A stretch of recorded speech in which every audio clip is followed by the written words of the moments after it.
What's going on, everybody, and welcome back to the channel. My name is Bailey Kramer, and I'm a real estate investor and Airbnb entrepreneur.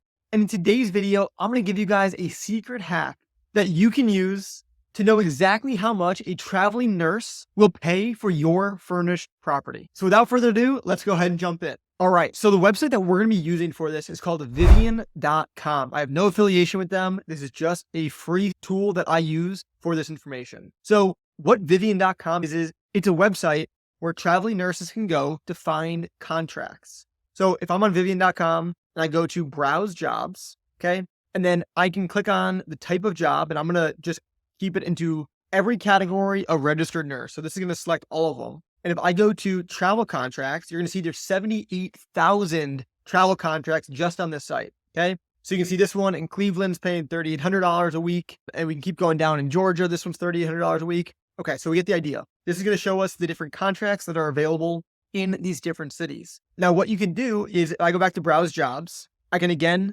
make sure that selects all of them. I can put in the location. So let's just say I'm going to pick Fort Wayne, Indiana. Okay. And I press on done. And I press on view 782 jobs. Now I'm going to be able to narrow it down and just look at the travel contracts in Fort Wayne, Indiana. So this one is $1,900 a week, $2,100 a week, $2,300 a week. And then if you click on any of the jobs, you're going to be able to see more details about the actual length. So the duration, 13 weeks, which is really common. And then as well as more information about their pay. If there's a housing stipend, sometimes it'll say it on here. But this is just really good information to know. Another thing that's really important to keep in mind here is that most of the time a traveling nurse is doing travel nursing so that they can earn more money, and they often want to save money and stack their cash.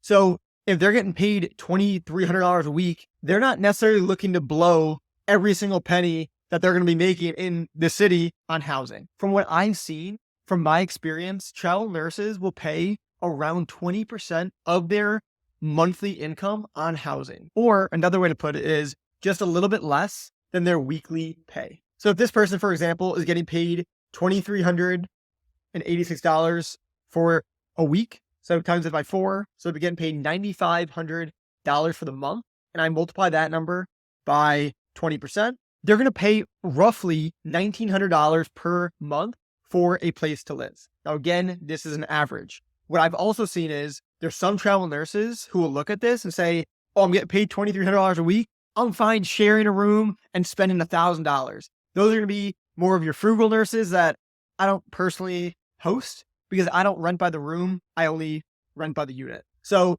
the nurse that I'm trying to attract in a 1-bedroom, really nice done property is paying roughly 20% of what they're making for the month on housing. Another way that you can cross-reference is if you go to Furnished Finder and you again put in the city that you want to host in, you can click on entire unit and click on the 1-bedrooms. You're going to see the range is going to hover right around this $2,300 number, and actually really close to this 20% number, the $1,900 figure. So this one, for example, is luxury. So it's a little bit more than our $1,900 number. This one looks nice, but not amazing, right? It's a little bit less. Okay, this is a 2-bedroom, so we're not going to count that. We're really talking about 1-bedroom properties here.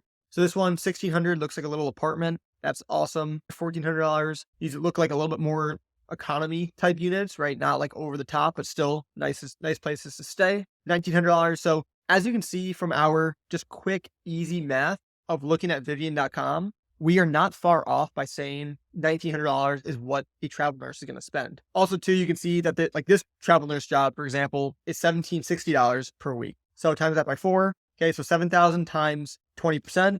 So that means they're spending $1,400 per month on housing. And you can see a lot of housing around there. So it's really important to understand how much money your clientele is making. Because if you don't understand how much they're making, then you're really shooting in the dark to know how much you're going to charge for housing. And then I mentioned this before, but what I'm talking about for this rule of thumb is really for nurses who are renting the entire unit. If you're going to be renting by the room, these properties are going to be cheaper. Obvious, but just wanted to mention that the same rule does not apply. Someone's not going to pay 20% of their income for a room for the most part, unless if it has unbelievable amenities, pool, gym, and it's crazy. But for the most part, I'm talking about travel nurses who are renting entire units or entire houses. Again, 1-bedrooms are the types of properties that I do for traveling nurses. I hope you guys took away something from this video. This is, again, one of the things that I do to understand how much my clientele is willing to pay. And if you got value out of this video, my only ask is that you give this video a thumbs up and send it to somebody that would gain value out of this video as well. That's all I got, and I'll see you in the next video. Peace.